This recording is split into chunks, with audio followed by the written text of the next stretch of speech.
Welcome back to the start-finish line at the 2025 San Diego Bayfair, presented by Samson Rope. I am Brad Luce, and finally I'm joined by Tanner Faust. You found your way over to Fiesta Island. Welcome to San Diego. What a location. I mean, it's just absolutely spectacular. I love San Diego, love the city, but I've never really spent a lot of time right here, certainly on Fiesta Island, but it's a playground out here in the water. I understand this body of water was actually built for hydroplane racing back in the day, right down to the design of where the pits are, way over there.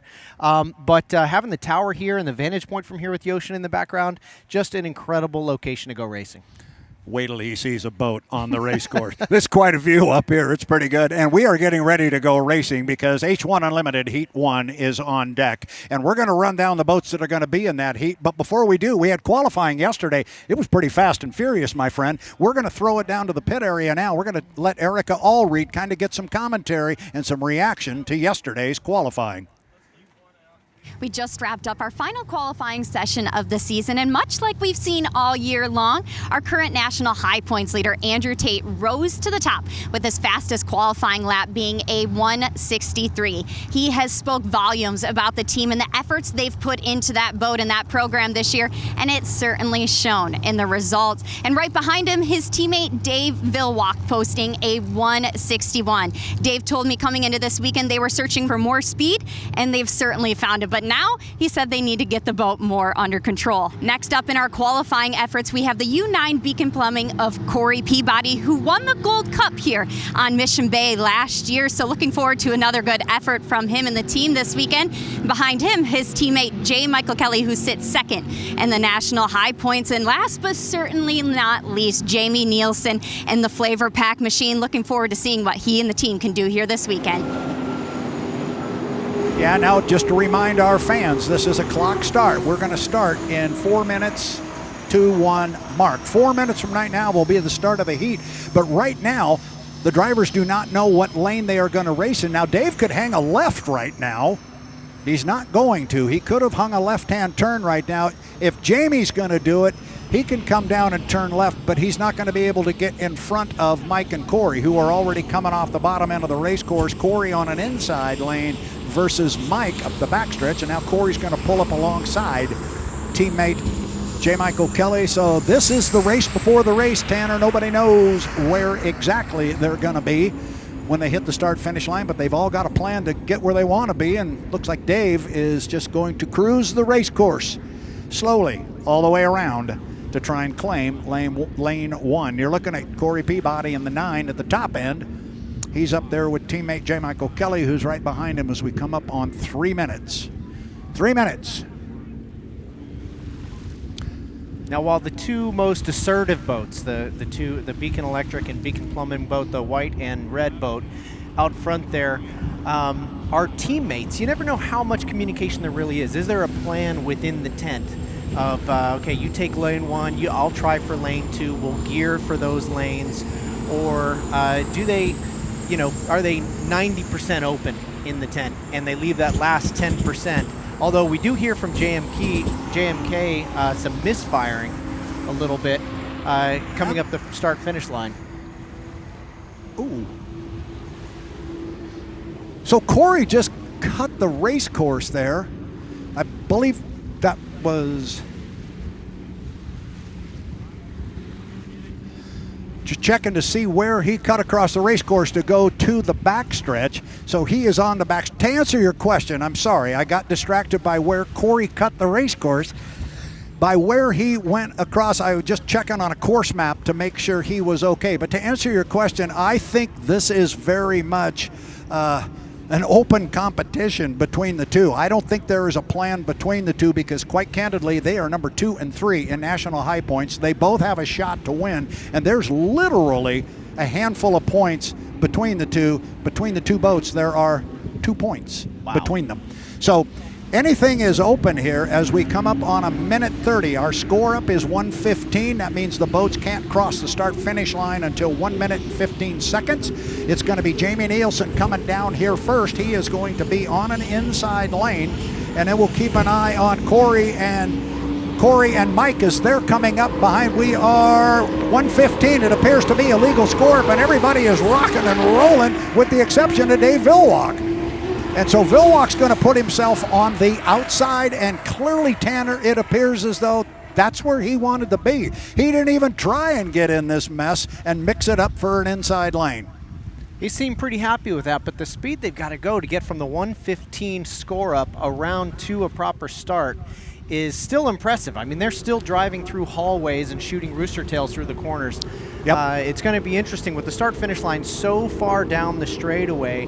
I'm not sure exactly. You probably have seen some of the testing and practice, but what the time needs to be at the last yellow buoy in order to be able to be full throttle across the start-finish line on time. It is about 12 seconds. So you're going to have Jamie Nielsen in lane number 1. Corey Peabody is going to sit in 2. J. Michael Kelly's going to be in 3. Dave Vilwalk has caught up with the field. He is on the outside as we come up on 16, 15 seconds. Watch him, about a dozen seconds off that exit pin. They are there now. So by my clock and my calcs, and I'm not a driver, but I say go. Jamie retarded the throttle just a little bit, but this is going to be a good-looking 4-boat start. They hit the line 2 seconds. 1 mark, and I think it's legal, and Vilwalk broke the clock on the outside.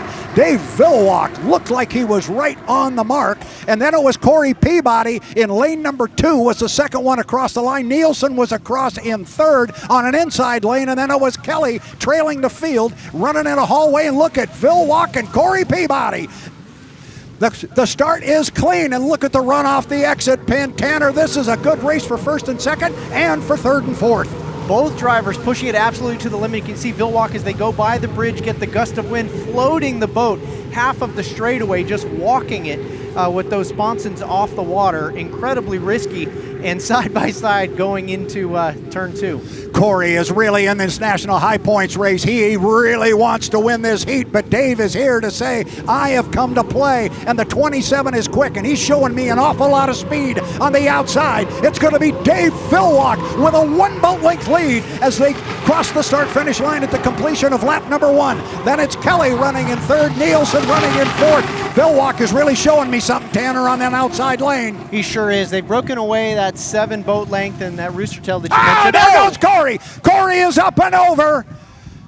Corey has ridden up the rooster tail of the 27 of Dave Vilwalk, and the boat rode up the rooster tail, went through it. He has blown over, and the boat is upside down, approaching the exit pin of turn 1. He has popped the canopy open.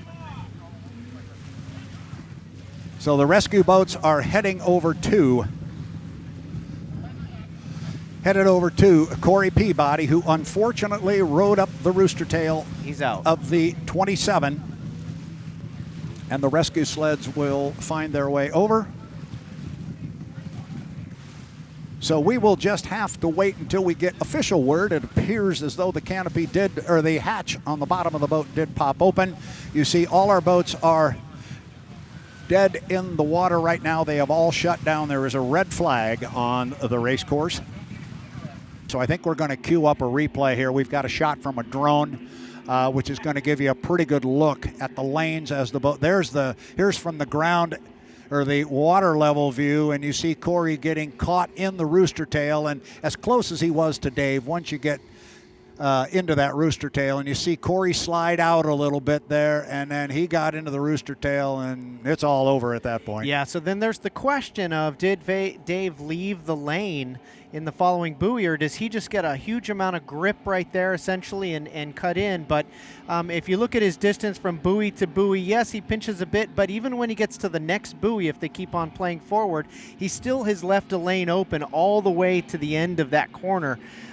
Corey just attacked the beginning of the corner possibly a little bit too fast, and maybe just couldn't hang on as tight to the inside apex cones as he started the turn.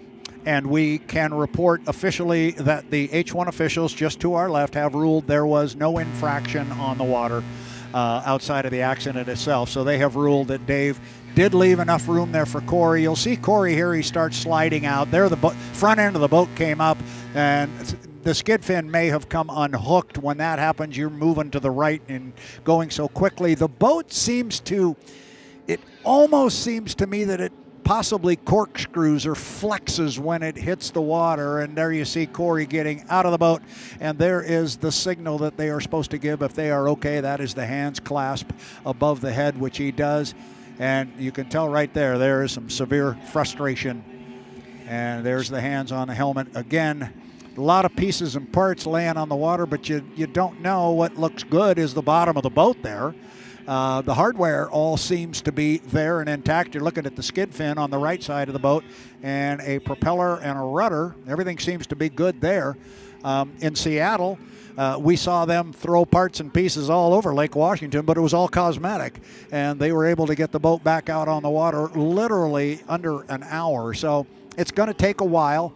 The boat's going to have to get towed all the way back to the pit area, and they were literally as far away from the pit area as they could possibly get down there in turn one. Here's the angle that we saw. Boy, it's just about 3/4 of the skid fin comes out of the water. And I mean, is that usually enough? I mean, obviously that skid fin's made to hold 60,000 pounds. And if you take 2/3 of that ability away, you're going to go for a slightly wider radius corner at 150 miles an hour. That's exactly what it is. And it's a great call because you don't have all of it in there biting, and you're banking on all of it biting when you got a 7,000-pound race boat going almost 180 miles an hour just outside your right side window.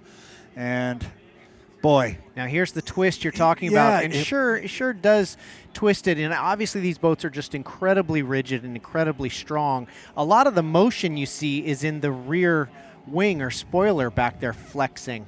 But then, of course, that just gets destroyed when the rear of the boat hits the water. But you can see right here when it touches initially, you see that kind of rear. I mean, what is that? What do you call that besides just a wing or a spoiler? It's on the back of the boat. We just refer to that as the wing, and the fairings are the verticals. You can see that flex as it hangs on for life, but then once the back of the boat hits, it's all gone anyway. So hopefully that's just cosmetic. Very dramatic, though, that's for sure. It was, and it was one of those things where we were watching a race, we're both excited, we're having a good time, and I say this all the time, Tanner. I don't care what class of boats we're running. They got some flat bottoms over there by the pit area right now. It doesn't make any difference to me. Just put two boats side by side. It is so much fun to watch, and we were really enjoying a very good boat race between two of the best in the world, and unfortunately it got cut short. Mark, 5 minutes. The boats can come out on the race course. Once again, Dave Villwock is coming out quickly, and you'd think that may be because he wants to get to that inside lane and get ahead of everybody and kind of dictate things, but we saw him just by design and by his own voluntary movement move to the outside, and he started on the outside in our Heat 1, but he is the first boat away from the dock. We're going to have 3 boats on the water. The first boat that is going to come down is the U-27, the Miss Apollo, boat owned by Bruce Ratchford out of the Tri-Cities. Going to have J. Michael Kelly with him. Kelly has squirted up ahead of him, so now Kelly is the first boat coming down. What do you look for? I know you haven't been here all weekend. It's salt water. It kind of throws a different thought process in this, but is Kelly going to try and get inside these two guys? He's got 2 awfully fast race boats with him. Well, it seemed like when he was paired up with his teammate in Heat 1, he had predetermined that he was going to be outside of his teammate's run. And you've got Andrew Tate giving a test to the wind. You know, when you look at them come off the dock, it's glass over there. Right. It's so nice over in the pits. It's a warm day. Everybody's in shorts. Over here, people have sweatshirts on at the start-finish line. It is blowing, and this is the first taste for Andrew Tate, really, of that water this afternoon. So he's makes sense that he's hitting it at speed, getting an idea what how it's going to affect his boat. It is indeed blowing here, and the water is getting rougher on the front straightaway. However, this is extremely typical on San Diego's Mission Bay. Now, the backstretch is the exact opposite. Until they get to that area where the bridge is open and they get that tunnel and shaft of air that come through there, and you were talking about boats lifting. We've got a couple of them cutting the course at the top end. J. Michael Kelly did, and now Andrew Tate's going to follow him. Dave Villwock has just stayed all the way down at the bottom end of the race course, and he's gone the same speed since he got up on a plane. And he's just cruising up the backstretch. The next piece to the start puzzle is the boats have to be at the start-finish line after 1 minute and 15 seconds. That's called the score up, and it looks like Dave is going to just keep going as slow as he is. He has an opportunity now to move to an inside lane if he wants, but let's see if he does. We'll see how close he goes to some of those buoys. Is he going to open the door for Mike and let him in? Watch Mike. We got the camera there on him. He's on the right side of the screen. See if he comes across that wake. The question is, can he use a minute to get around if he cuts the course here? If he does cut the course, he's going to have to slow way down. Looks like J. Michael Kelly is not forcing the issue. He's going to head for the full length of the course. And Dave Villwalk will now have to hang with J. Michael Kelly to keep that inside lane. Yeah, I'm just not sure if Dave wants it. I think he's got to be happy with, and now Dave is outside, at least outside of the wake of J. Michael Kelly. And again, we're looking at the clock here at 1:55. They have to stay behind the start-finish line until 1 minute and 15 seconds. So Mike has moved over to lane number 1. Now they can still change lanes after the score up at 1:15. But it doesn't happen very often. We'll keep an eye on all of them. Kelly coming off the top end of the race course in 1, then it's Dave in 2, and on the outside is Andrew. Need 15 seconds yet still to kill.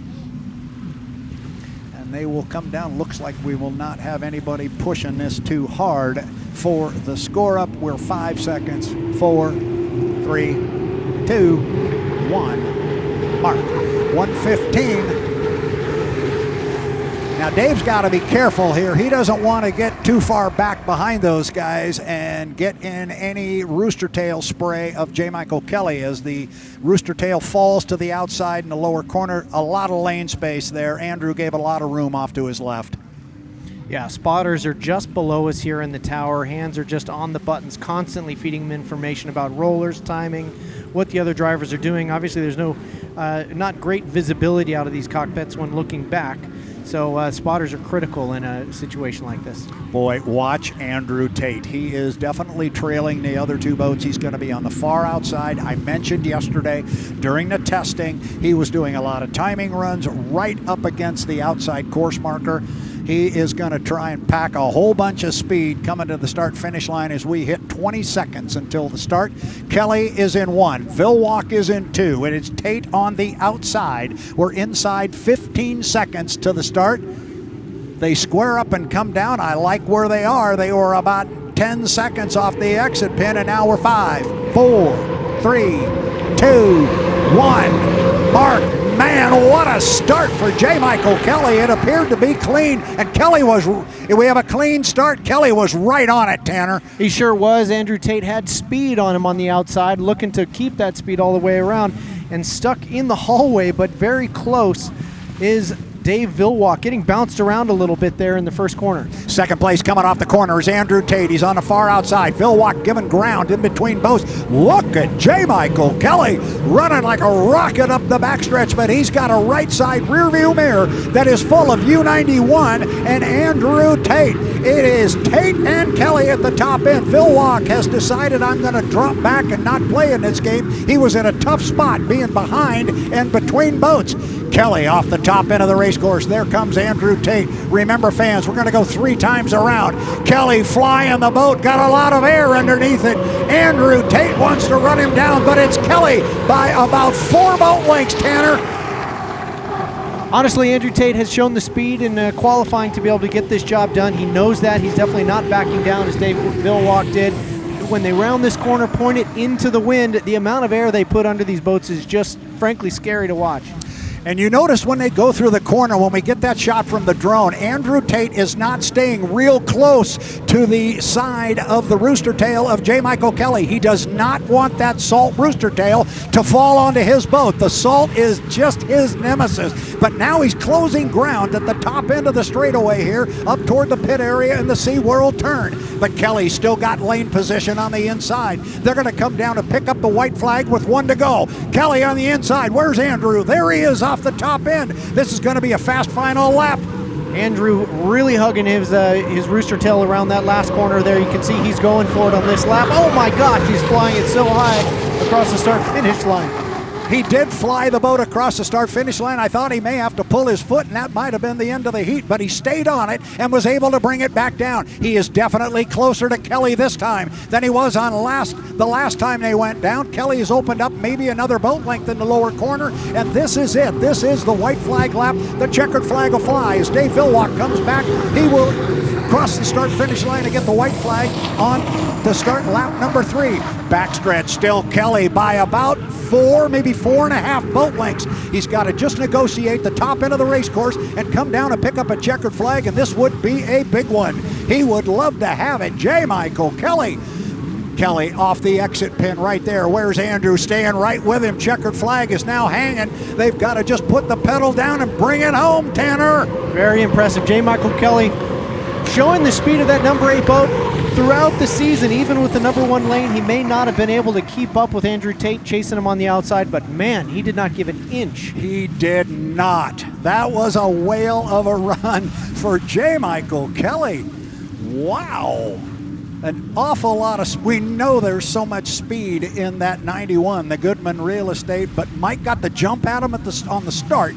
He broke the clock. He was the first one out, and they come off the lower corner. Andrew drives by J. Michael Kelly, and I'm sure if they looked at each other out the window, he had to nod to him. Nice run, Mr. Kelly. Wow. And here comes Dave Villwalk. He will come down and pick up a 3rd place finish, and I think discretion was the better part of valor on this one for Dave Villwalk. As you and I saw, he was between boats. He was back a little bit, and that's not a good spot to be in freshwater, let alone the saltwater. And I think he just pulled his foot and said, I'll live and fight another day with you guys. I think we're ready with Erica Allreed standing by with J. Michael Kelly. Erica? Mike, congratulations on that drive. You had your work cut out for you as you had to fend off Andrew. How were you able to focus on the task at hand? Because you said you were checking those mirrors to ensure that you had enough distance. Yeah, no, I knew Andrew was going to be fast out there. It was just a matter of time if he was going to catch me on the outside. I was able to get some good water. I ran some clean laps, and most of all, I got a really good start and led everybody the first turn, and I think that's really what helped me, and I was able to just hold on to that. And that checker flag wasn't coming quick enough, but proud of my team with everything that's happened. These guys are working hard, and but most of all, Corey Peabody, he's good. Just a tough way to start the weekend, and glad we were able to bounce back this heat and come away with the heat win for all these guys.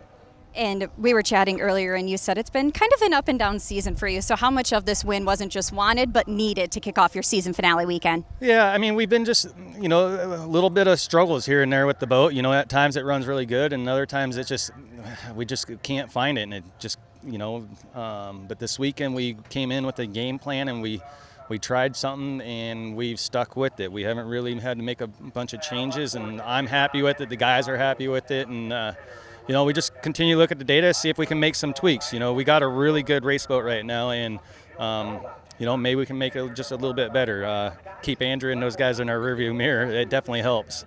Well, a job well done here today. Congratulations. We look forward to seeing you back out there. Thank you. Thank you very much. Up towards SeaWorld right now. Dave is on the outside. Andrew is on the inside of him as they're going to come down the front straightaway here. And Jamie Nielsen, I believe, is away from the dock at the 4-minute and 20-second mark. Jamie's plowing some water coming out of the pit area. I see him down there. Looks like he's about to get it up on plane, and we should have all 3 of our race boats. Again, as you were talking about, we have the score-up buoy. The boats have to be behind the start-finish line at the 1-minute and 15-second mark. They then go around the course one more time, and in 1 minute 15 seconds, they will be at the start line for our start. They establish their lane at the entrance to turn 2. That's up by the pit area. So the score-up buoy is not where you determine your lane position. That happens at the entrance to the upper corner after the score-up. So we'll keep an eye on things, and Dave Villwalk right up against the outside course markers. And here's Jamie Nielsen across start finish. We've got all 3 of them. Jamie Nielsen has taken the cut across the center of the track, which of course anybody can do before the score up. But interesting to see Villwalk lined up for the first time this year, really, along the outside buoys, claiming that outside lane as his choice. Yep, and it all plays toward the final, as you've learned this year. You can't win these races until you you beat everybody in the final heat. Now, Jamie cut the race course to get over to the other side, but clearly the idea wasn't to go over there and park. He's gone to the other side, and he's now put his foot in it, and he's accelerated up the backstretch, and you're looking at him there on the screen from our pit cam, and he is up at the top end of the race course. Meanwhile, if you like a photo opportunity for BWR Racing, Bruce Rashford, there's your two boats. And I hear Jamie Nielsen coming. Yeah, here he comes down the front straightaway under a good head of steam. Boy, almost like he's testing some new gearing, possibly. It's very, I heard you say that, and now he's going to cut the course, and I was thinking the same thing. It was like it was a test. He wanted to come out, get away from the other boats, and just make a charge down the front straightaway and just see how it would play out. So whatever it was he was testing, he's done that, if indeed that's what he was doing, but he now trails the two BWR boats up the backstretch. Dave Villwock, Andrew Tate, and Jamie Nielsen. Andrew Tate is right now leading up the backstretch on an inside lane. He has Dave Villwock to his outside at a minute 50, 1:50 until the start. The score up will take place at 1:15 here at the start finish line. Coming up on a minute 40. Now Jamie Nielsen has moved in between boats. So Jamie Nielsen, you see him there. He is in between boats in lane number 2. It is right now Andrew Tate sitting in 1. Jamie Nielsen is in 2, and it is Dave Villwock on the outside. But the key is this is not the start. This is only the score up, and it is 15 seconds right now. So it's a legal score up. Tate's in 1, Nielsen is in 2, and on the outside is Dave Villwock. That is not our start. That was the score up. The start's going to take place in about, and I don't have a clock on the screen right now, but it's going to take place in under a minute. They can still change lanes, but I don't think anything is going to happen. And this is going to be very interesting as they come up the backstretch with 45 seconds until the start, because I would not have expected Andrew Tate to sit in lane number 1, but that's exactly where he is, Tanner.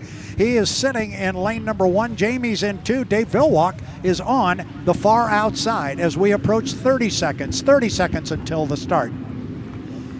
So a very interesting development. I think, Tanner, if I was going to make a bet on who was going to be in what lane, this is not the way I would have laid them out on the water. Jamie's in 2, Andrew's in 1, Dave is on the outside. We're 15 seconds. Tanner was saying about 15 seconds up there where they are. This could be a good start. We are inside 10 seconds, and all 3 boats are abreast. They start to accelerate to the line. We are 3, 2, 1. Mark looks to be clean. Villwock with boat speed, but it's Andrew Tate breaking the clock from lane number 1.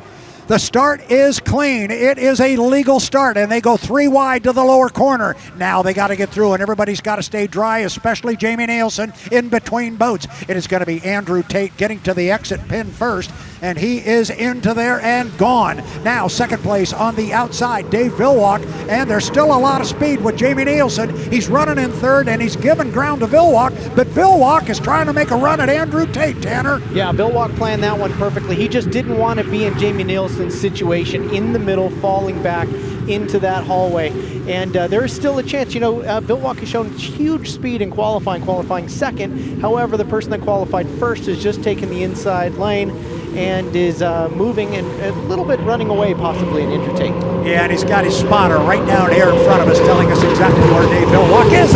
Andrew Tate flew the 91, and so did Dave Villwock as they came across the line. It is still the 2 BWR boats out front. Then Jamie Nielsen is in a solid 3rd place as they go down to the bottom end of the race course on the 2nd of 3 times around. It is just about now a full rooster tail lead for Andrew Tate in the Goodman Real Estate, and at some point Dave Villwock's going to say enough's enough, I think. Now, at what point, Brad, does Villwock think about just moving further to the inside and hiking so close to the inside that he shortens the course? I don't think Dave wants to do that at all. I think he doesn't want to get anywhere near any water. He's not going to run down Andrew Tate. And if he did go to the inside, the spotters are going to tell Andrew exactly what he's doing. I think he's just going to stay wide now, look for some clean water. The boats are spread out. I think his 300 points are looking pretty good right now, and right now there's 400 of them laying here for Andrew Tate, U91 Goodman Real Estate. 2 up, 2 down, 1 to go for the young man from Canton, Michigan. Dave stays wide. All And three.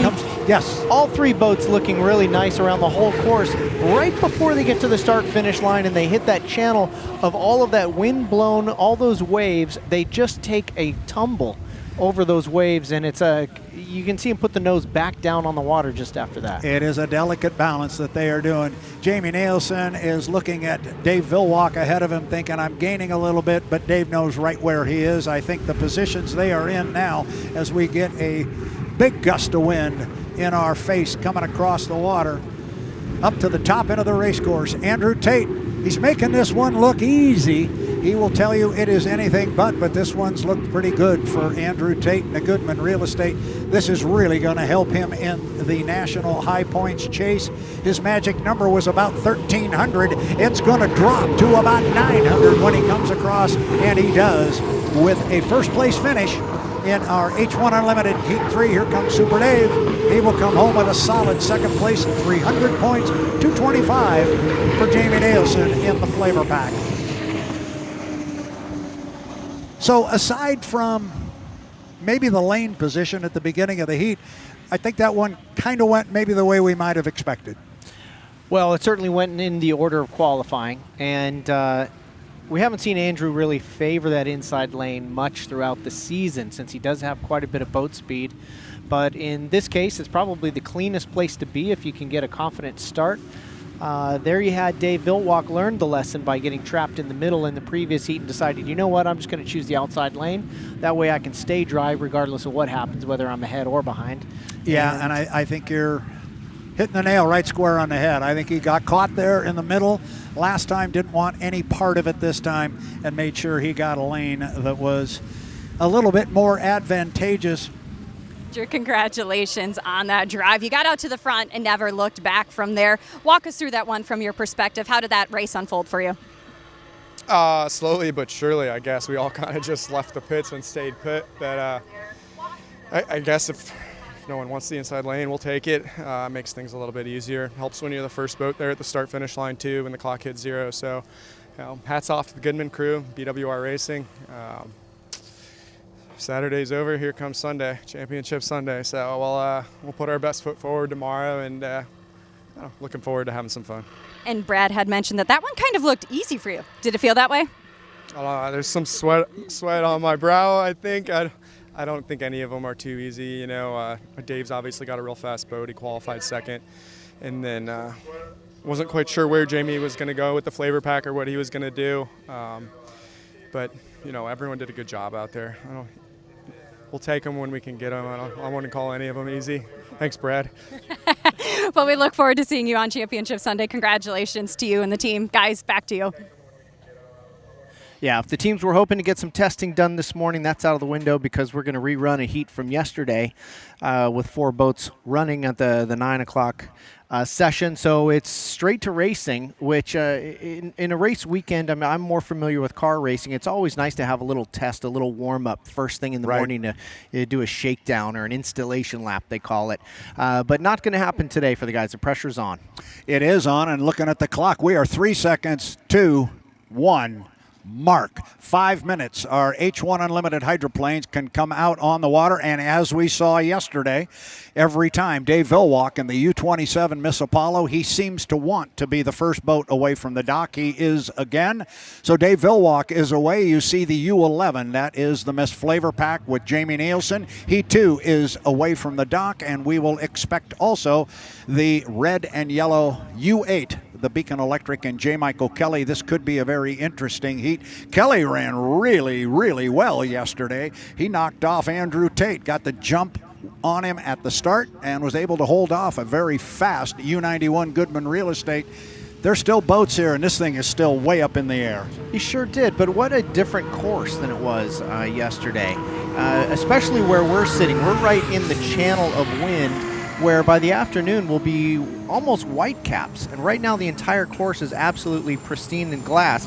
Are there some boats that perform better on the flat water versus maybe hull design or something that performs better on the rough water? Absolutely, absolutely. Some boats are really well for, or just handle rough water better, some don't, and then it's all a part of boat setup too on some level. But they know what they're going to be running on right now. They know it's going to be almost glass. They've done what they can, to your point, not being able to test this morning. So they're taking their best guess based on what they've done in years past, and we'll see how it plays out. So as a reminder, and coming on quickly this morning, this is H1 Unlimited Heat 1. This is the heat we started with yesterday afternoon and had a great race going between Dave Villwalk and Corey Peabody, when Corey Peabody unfortunately got into the skid fin wall of the U-27 Miss Apollo, and the boat went up and over. They have withdrawn from the event. They would not have been able to run in this heat anyway, Tanner. The rule clearly states if you are responsible for the stoppage of the heat, you cannot run in the rerun of said heat. And this is that heat. We finally got to it. So we're looking now at 2 minutes and 50 seconds to the start. Jamie Nielsen's put his foot in it a couple of times and cut the course a couple of times. Yeah, he has, and you're not sure what's testing and what is just positioning, but with 3 boats, as we saw yesterday, being in the middle and trailing is not the place to be. Puts yourself in a hallway of water, and apparently, especially with the salt water, it's really dangerous to ingest the salt water into the hot turbine. So if you're on the outside, it's all about, it even makes that start, being right on the start line, right at the exact second, that much more critical this weekend. Yeah, it's going to be interesting right now to see where Jamie Nielsen is going to go, because we know he loves to get on that inside line, but right now he's got 2 boats up in front of him. That would be J. Michael Kelly on the inside. You see him there on the screen. He is on the inside, and Dave Villwalk is right with him. Jamie Nielsen is going to come up behind him. Jamie cannot cut the race course here because we're going to come down to the score up, and you've got to go all the way around the top end of the race course to legally score up, and they're coming up on that 1 minute 15 second mark, at which time they have to be behind the start finish line. So this could conceivably put Jamie Nielsen in an outside lane. Now he's sitting way behind those 2 boats. Could he possibly think I might be able to leapfrog here if he were to bring a bunch of boat speed to him? Now here comes Jamie on the outside. Is he still got sights on an inside lane? He drifted way wide off the top. Still got about 9 seconds until the score up. Inside 5 seconds now, and they're all going to come to the line together.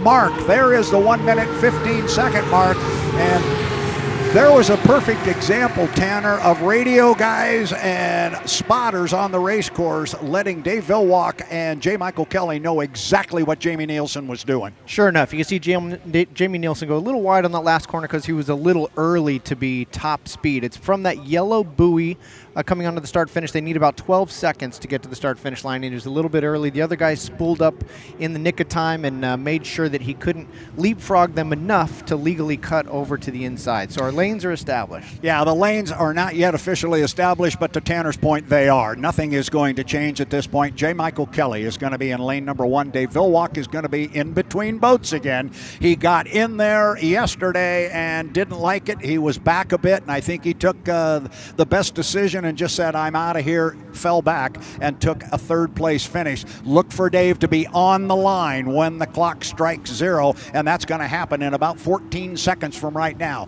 Kelly in 1, Villwalk in 2, Nielsen on the outside in 3. Dave's back a bit, but is his timing good? Dave may be back. We are 4, 3, 2, 1. Mark.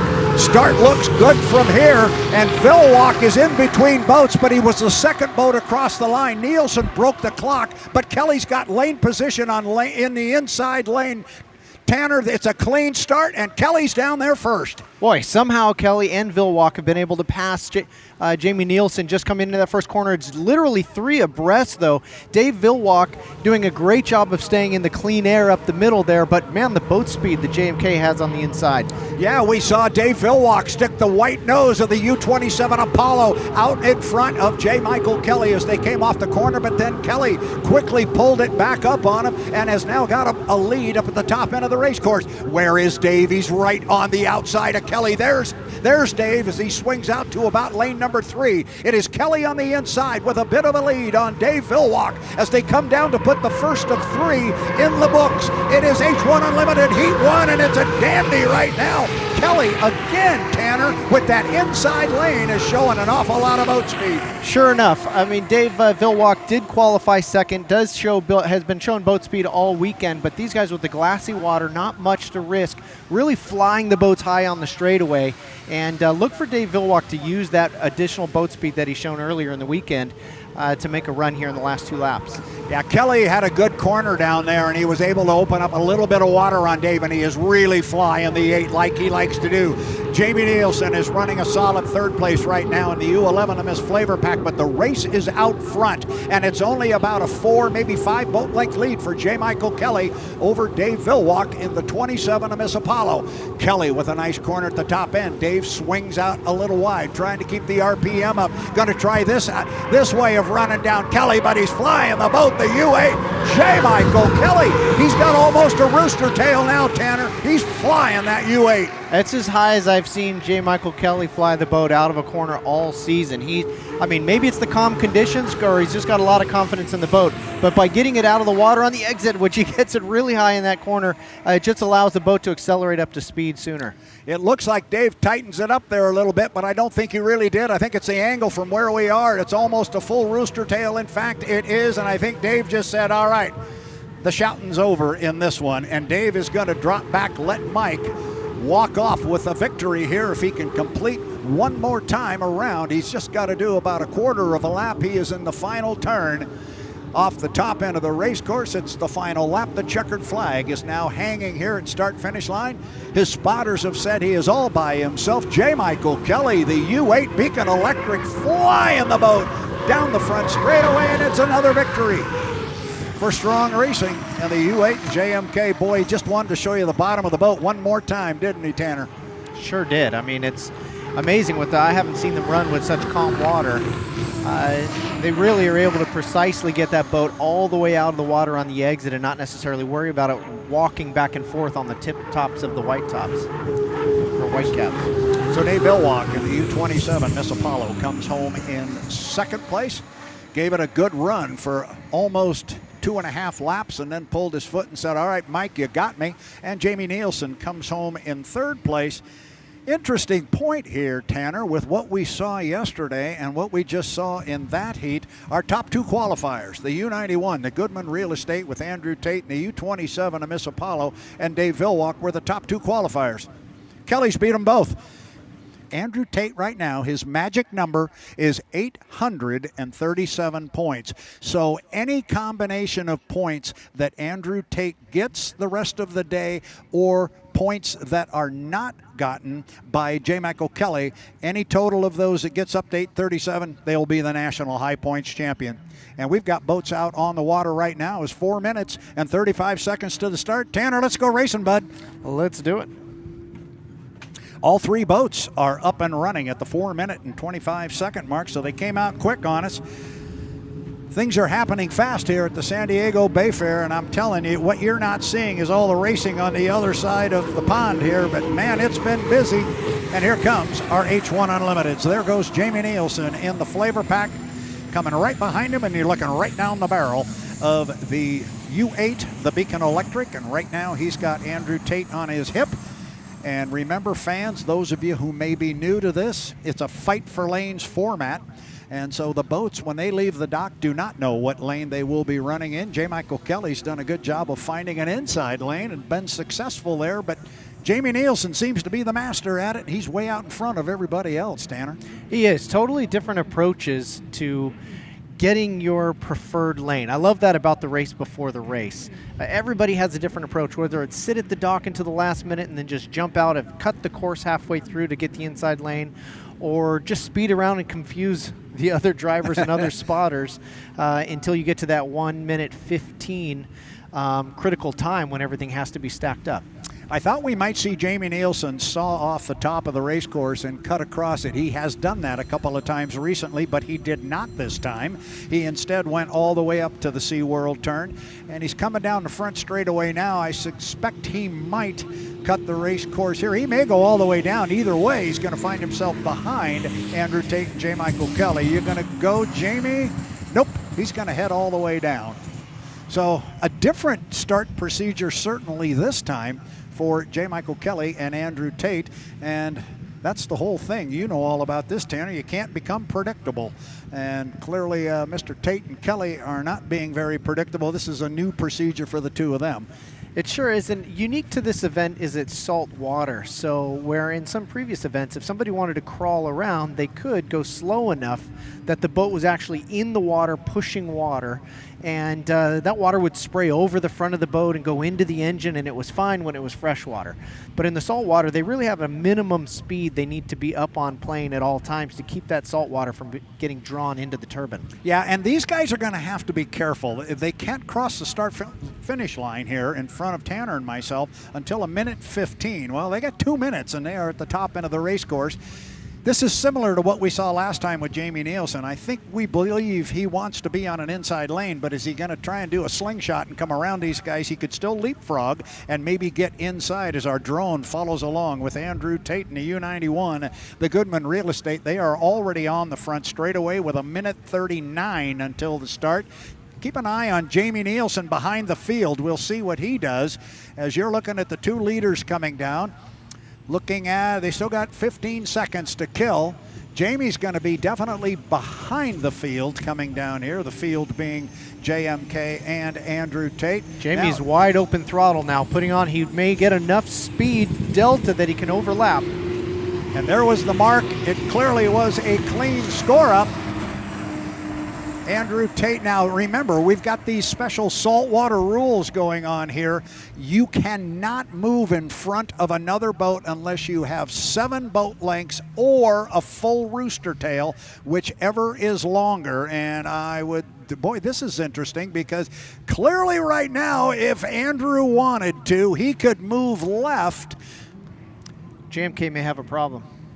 JMK is definitely holding back, and clearly Jamie Nielsen could move over. There's a compressor stalling that you're hearing, and that is J. Michael Kelly. We believe that is definitely popping coming up the backstretch. This is not good for JMK.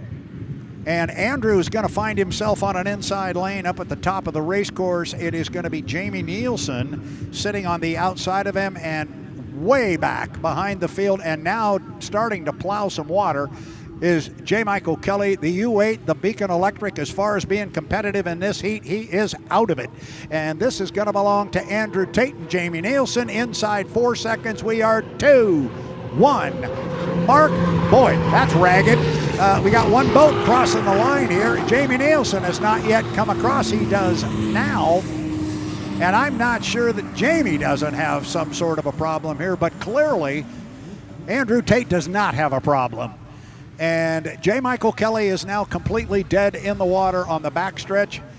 Radio man for Andrew Tate will let Andrew know exactly where JMK is. He'll also let him know that Jamie Nielsen is way behind him. He's already got half of the backstretch on Jamie Nielsen, so not much of a boat race going on here right now. But I'll tell you what, Tanner Faust, this is going to have a huge impact on the national high points. It sure will. I mean, this was JMK's shot. He was aggressive about being on the inside lane. He is the only boat in recent history really to stick it to the to Andrew Tate head-to-head, and so he was hoping to do that again. But you know, a little bit of a test and tune now. Andrew Tate's still pushing it, still flying the boat, not quite as aggressively as if he was side by side with another boat, though, of course. Yeah, and I was just going to say almost the same thing. It's a glorified test session now for Andrew Tate. Same is true for the Flavor Pack and Jamie Nielsen. There's no reason to go out there for them and break something, try and run hard against Andrew Tate.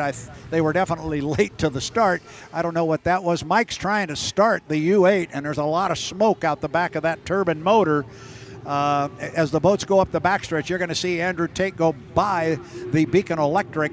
Now you're looking down on the Beacon Electric, and the smoke has blown away from that boat. with the breeze that we have, but he's been trying to get the candle lit.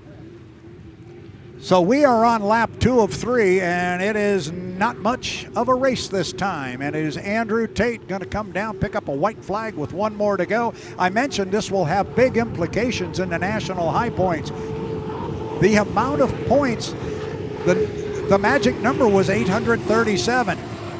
If Andrew picks up 400 here, well, that takes that down to 437, but it's also 400 points that J. Michael Kelly does not get. His magic number is going to be 37, and we get the compressor stall now coming out of the U11 flavor pack, and Jamie has really backed it down now. Not much going on there, but he's still running.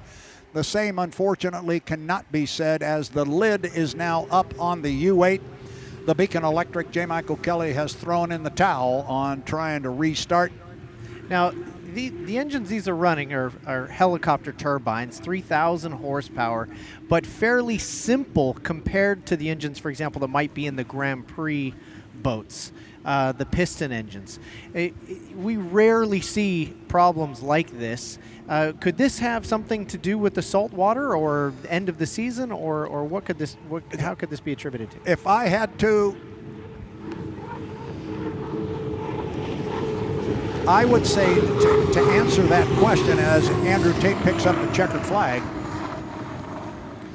the answer to that question from my perspective would be, I would think it was the salt water on that slow lap.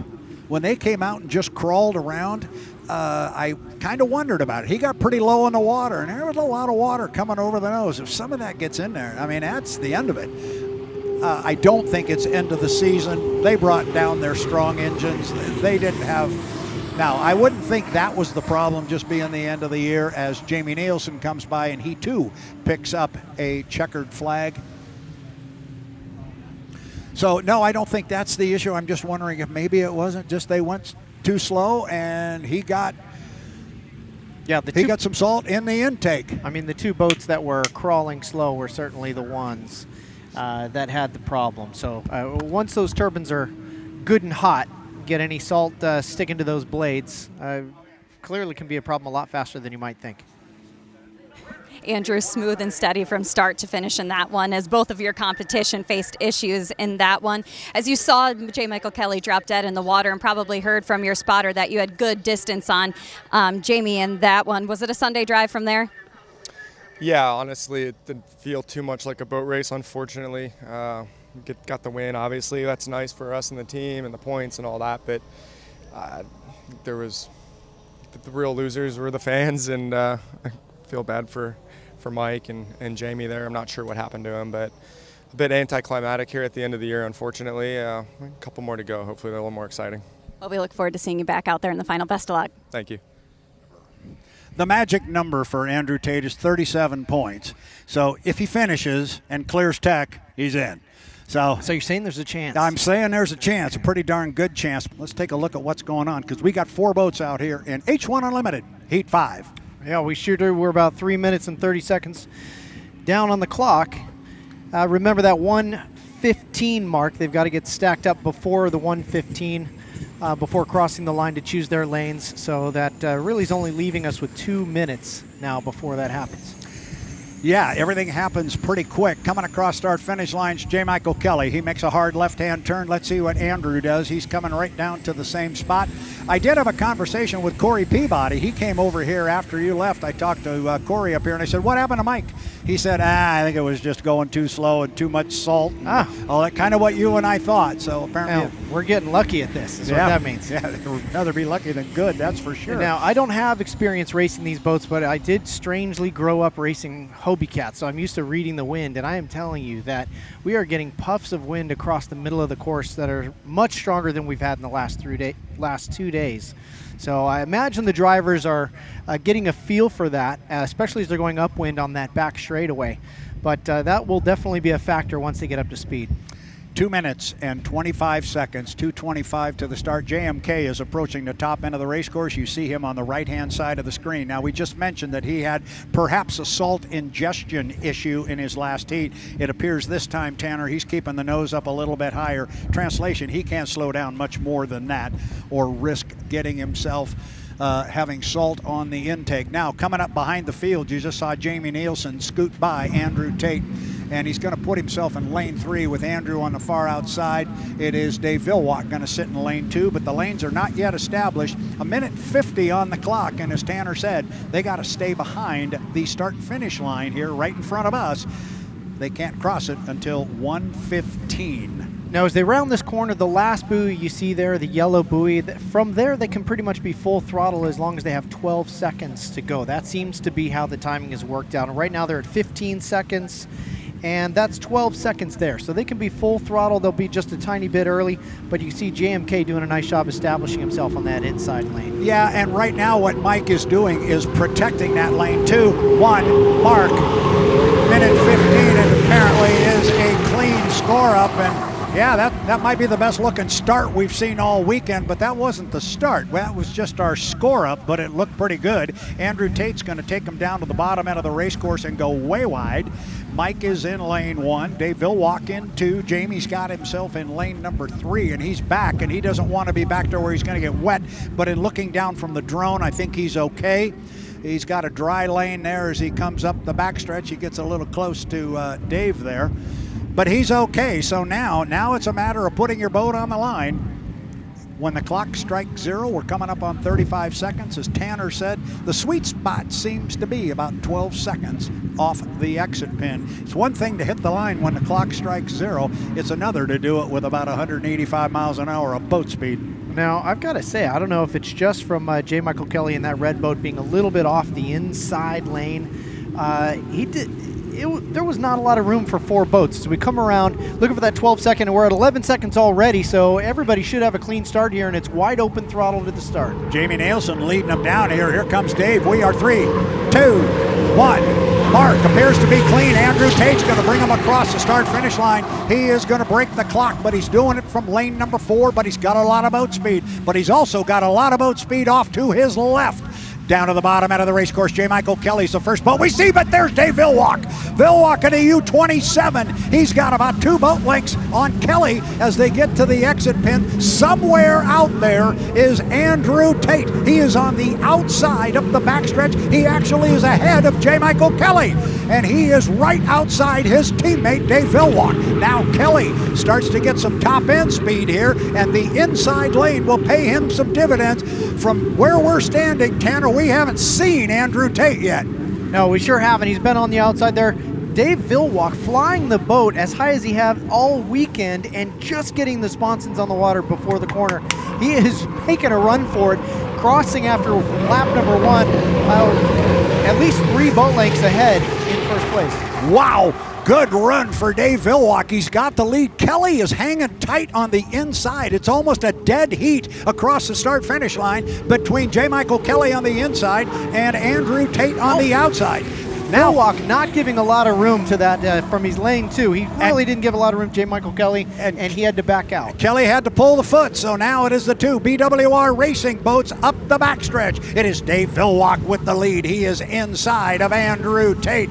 Tate wants to run him down, and he's given it a valiant effort, but right now it is the 2 boats owned by Bruce Rashford out of the Tri-Cities. This is lap number 2 of 3. There is Andrew Tate on the outside. They're going to come off this corner virtually dead even as they will come down to pick up the white flag, which will signify the start of the 3rd and final lap. Dead even. It is Andrew Tate walking the 91. Coming across start-finish line, going to have about 2 boat lengths on teammate Dave Villwock as they head down to the bottom end of the race course on the 3rd and final time around. J. Michael Kelly is pulled completely out of it. I can hear a stall coming from his engine. He may have gotten pinched and gotten a little bit wet in that last corner when Dave Villwock ended up kind of pinching him off a bit. Dave had a great corner at the bottom end of the race course, and Andrew stayed way wide. So Andrew is now out and back, but now here he comes. They are virtually tied together. You could throw a blanket over them, and now Villwock finds a few extra beans up the backstretch. This is the 3rd and final time around the race course here. Villwock is on the inside. Andrew Tate is on the outside. Apollo in lane 1. It is Tate in 2. Dave's going to get to the exit pin first. And now it is flat-out acceleration to the finish line. Villwock, Tate, who's going to get it? and I think it's going to be Dave Villwock. He's going to hold him off by a boat length. Not even. Oh. There was almost overlap with the start finish, and if there was another 100 yards, Andrew Tate would have climbed that one and taken first, but Dave Villwock looks to have crossed the finish line first. I believe he did. Andrew Tate was right there with him.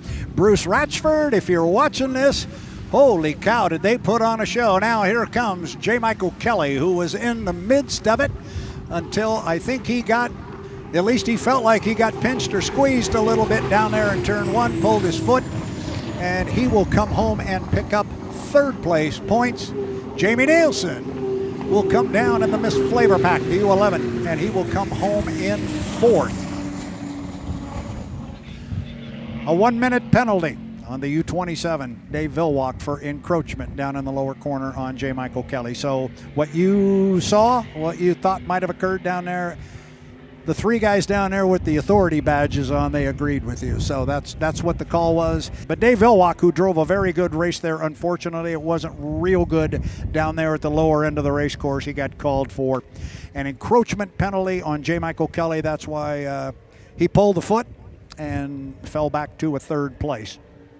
Andrew, you can now call yourself a 3-time H1 Unlimited champion. It's been one heck of a season for both you and the team as you guys stood out above the rest.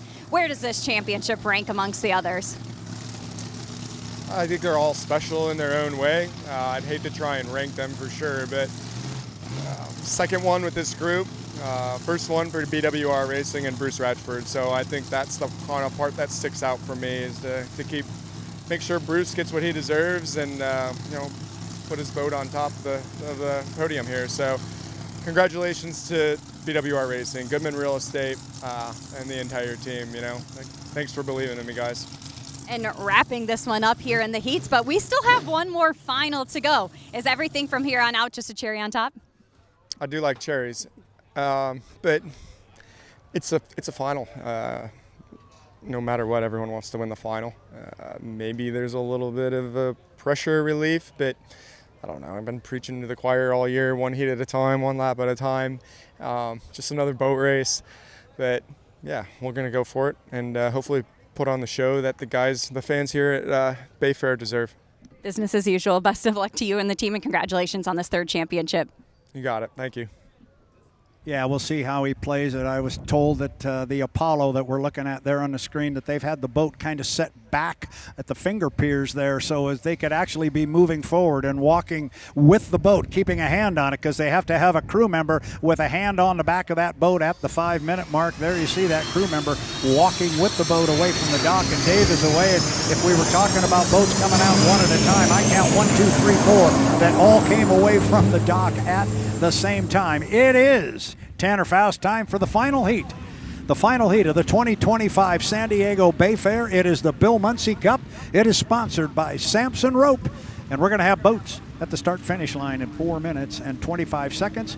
Is that J. Michael Kelly that got himself squirted there to an inside lane? I think it is, but we're looking kind of up toward the sun. It's kind of tough to see from here, but and who's this coming down hard on the outside? That's going to be Jamie Nielsen. In the U11, the Flavor Pack, once again, he's coming down hard, and he's going to cut the race course. So already now we're seeing a different line. It was J. Michael Kelly who jumped to the inside and came down here. He was the first boat off the top end of the course. He's got Andrew Tate with him. They're going very slowly here as they cross start-finish line. That is J. Michael Kelly on the right. Then to the left of him, that is the 91 and Andrew Tate. And then it is the U27, Dave Villwock, who's running underneath. No, Dave's going to go left. Dave says, I'm out. He makes a hard left-hand turn. He's going to jump over to the backstretch. And now you've got J. Michael Kelly and Andrew Tate just cruising down the front straightaway. Now Mike gives it a little bit of squirt, and he's going to move away from Andrew Tate. So the games are being played now. I thought maybe those two were just going to cruise around the bottom end of the race course, but no. And now what's going on with Dave? Is Dave dropping down? No, I thought maybe Dave was going to fall off a plane and maybe he was losing power. You see him up in the top right corner of the screen. He is okay. He is up and running. I think he was doing that on purpose. Where is Jamie Nielsen? Jamie Nielsen is at the top end of the race course, and he is basically down in the water. He is not moving. Now, a couple of years ago, Tanner, that would have been a penalty because you couldn't drop below 80 miles an hour. But man, oh man, if he is going to sit up there and come down in lane 1 from there to the score-up buoy at 115, I hope he brought his fishing rod. He's got some time to kill up there. He sure does. He's got about 1 minute and 15 seconds to hold up from a buoy that typically only takes 12 seconds to get to the start-finish line. I mean, the strategy is tough, but it just makes me nervous the boat's going this slow. As we've seen so far, the spray coming off the bow of those hulls has gotten ingested into the turbines and caused problems. Yeah, and Mike just dropped down real low as well, and all of a sudden there was water coming up and over the sponson. Now Dave's got a lot of spray. However, Jamie Nielsen is going so slow up there at the top end. I don't think he's not pushing any water. I don't think he's getting any spray up and in. They've got to be careful. And now Jamie Nielsen has already come off the top end of the race course. He is right at the exit pin. And our 3 boats that are coming up behind him with J. Michael Kelly on the inside of those 3. Andrew is on the far outside right now, but they can move over on Dave, who's in between boats. Now they're going to encounter Jamie Nielsen. Vilwalk needs a hole in there, and he's going to find one. And that's the way they're going to come down to the score up. Nielsen in 1, Kelly in 2, Vilwalk in 3, Tate on the outside. Our clock says 1:27.6, so 10 seconds, Tanner. Yeah, I can hear stalling in turbines. I can't tell who that is. It looks possibly like it might be Dave Vilwalk, actually, but they all throttle up. We're at 1:15 now, and that's the score up. The score up looked legal.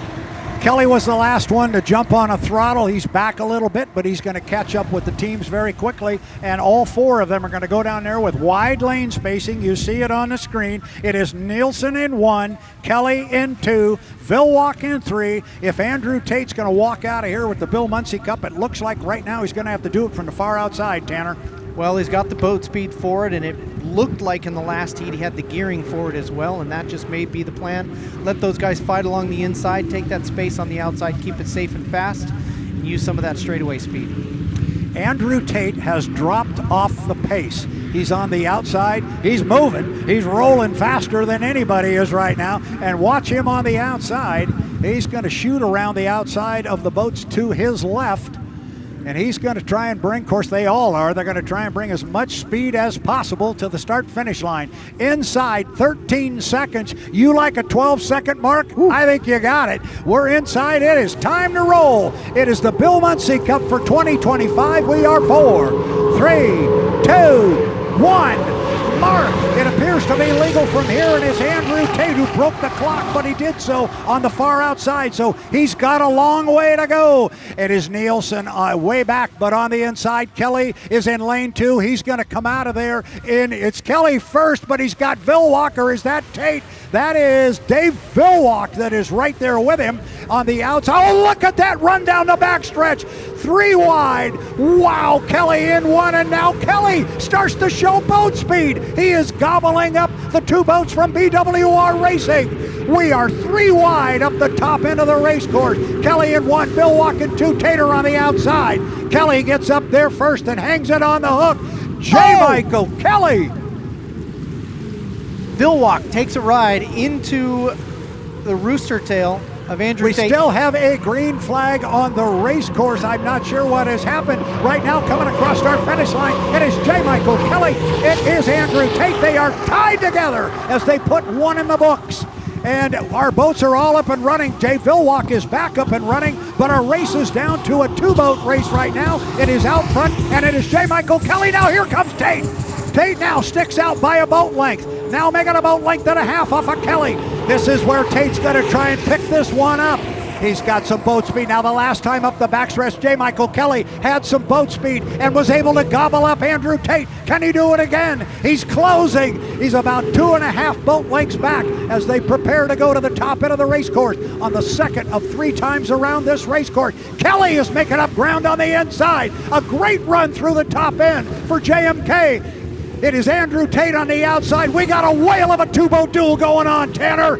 Oh, it's absolutely head-to-head. J. Michael Kelly showing the speed. Andrew Tate not giving an inch on the outside. Both drivers flying the boats for the majority of the straightaways. This is absolutely everything they can get out of these boats. And this is everything you can ask for in H1 Unlimited Racing. We are on lap number 3. Kelly down there first again. Kelly's down there first. He is showing me some top-end speed on Andrew Tate, but Tate is right with him as they get to the exit pin. Now, can Kelly show some acceleration to go with that top-end speed? This time he's right with Andrew, and here he goes. Kelly showing top-end speed that looks really good up the backstretch. Meanwhile, Vilwalk is running at third. It is Jamie Nielsen running in fourth place, the third of 5 times around the race course. Still J. Michael Kelly at the top end. Now this time Andrew's going to show his nose to the exit pin. Tate may have grabbed the lead coming off the corner. Kelly's going to have a good straightaway or he may be in trouble. It is Andrew Tate with lap number 3 in the books. He's got 2 boat lengths on him, Tanner. J. Michael Kelly just a little bit tighter on the bottom end of the course, maybe a little bit slower exit speed out of the corner. We'll see if he adjusts in the at this corner here, but Andrew Tate fighting some rollers. You saw him cross some rollers right there that may cost him a little bit. JMK looks like he's able to take advantage and squirt on up the inside. All right, so this time off the corner here, up the backstretch, and we are on lap number 4 of 5. It is still Andrew Tate, but now he's out by about 2.5, 3 boat lengths. They are not going to encounter traffic as Dave Vilwalk and Jamie Nielsen are coming down almost side by side in their race here for third. But the big race for the Bill Muncey Cup is out front. And this time J. Michael Kelly is better at the top end of the race course. Kelly has made up ground. He had a great corner up there. Bring him down. We are going to get a white flag with 1 more to go. It is Andrew Tate. It's J. Michael Kelly. He's with him. He's back by a boat length and a half, Tanner. Oh, the wind is picking up as they go into the wind on this next turn here. Both drivers pushing it absolute to the limit. This is the closest race I've ever seen, actually. This is one of the better ones you're ever going to see, and this time Andrew's down there first. This is the final lap, and they are going to encounter the wakes of the boats out in front of them. I don't think the boats themselves are going to get in the way, but they may run into some of the wakes. Oh, Andrew Tate showing some acceleration off the corner.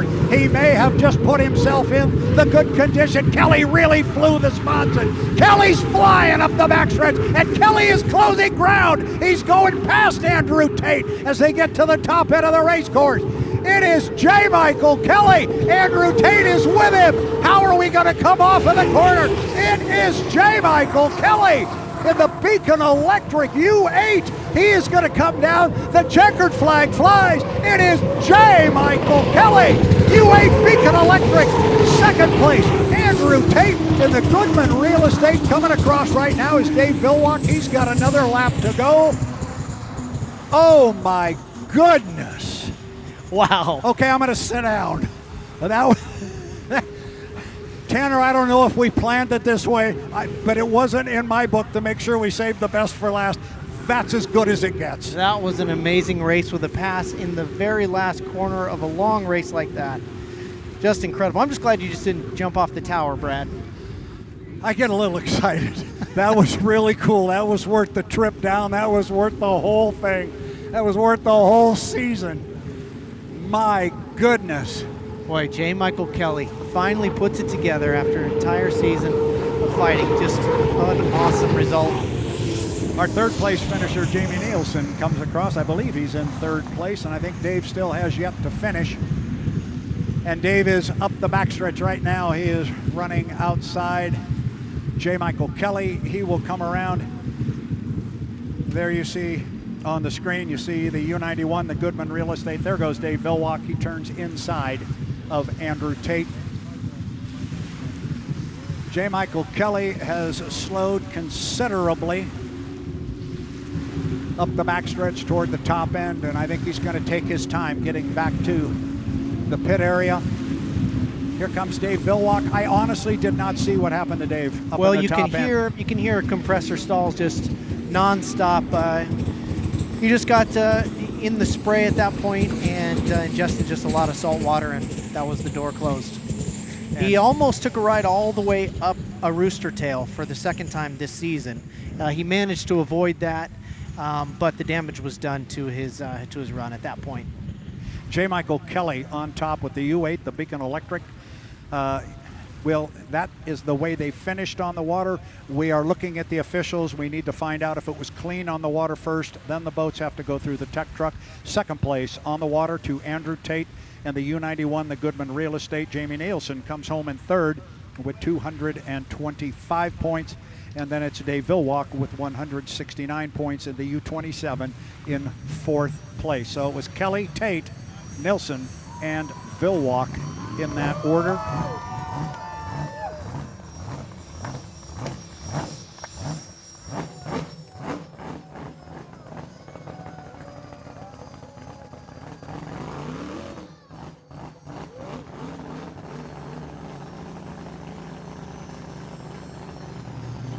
Here we have JMK just coasting his way up, getting that scoop off.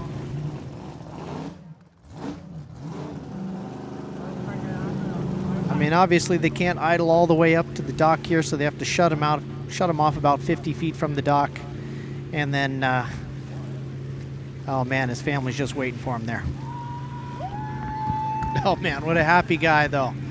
It's a big relief. I mean, all season he's been nipping at it, and it just hasn't, a couple things just haven't fallen his way in order to get a win out of the season, and it's just a great thing to see him cross that line first after all that effort. I'm going to have to think that when he catches his breath and they talk to him, what I noticed there was he had an awful lot of power, but what I saw that was different this time, he had the boat ride to use it. He had a great boat ride. The boat was up and out of the water like it always is, but it wasn't flying up in his face. He didn't have to pull his foot out of it. It just kept staying there for him and hanging where he wanted it, and he was able to use the power that he had. And we talk about that all the time. You know, you can have the most powerful boat, the biggest motor, whatever you got to have. You can have the best one on the planet, but if you don't have boat ride and can't use it, it doesn't do you any good. All I can say is, Erica, take it away. I know you're going to have a very happy and emotional J. Michael Kelly. Take it away, Erica. Like, what a way to close out this season. Watching and hearing your team celebrate as you cross the finish line after that deck-to-deck battle was truly something special. We obviously see the emotion from you and your team. So how satisfying is it to close out your season in this way? No, I mean, I can't say enough about my team. You know, from the start of the season to the end of the season, a lot of dedicated guys, and you know, I'm just one of the lucky guys. I say it all the time. I'm one of the lucky few that get to do this, and I get to drive for them and represent them. And you know, we came a long ways this weekend, and I'm just so proud of these guys. And our team needed this, you know, and I needed this too. And you know, Daryl and Vanessa Strong, we thank them so much for everything that they do for us and the entire sport. Bill Cahill, Beacon Plumbing, Beacon Electric. We got the U8 first place last race of the season, and what an amazing race. I mean, that was like neck the entire race, and I wouldn't want it any other way. That was pretty cool. You know, it just I don't know, just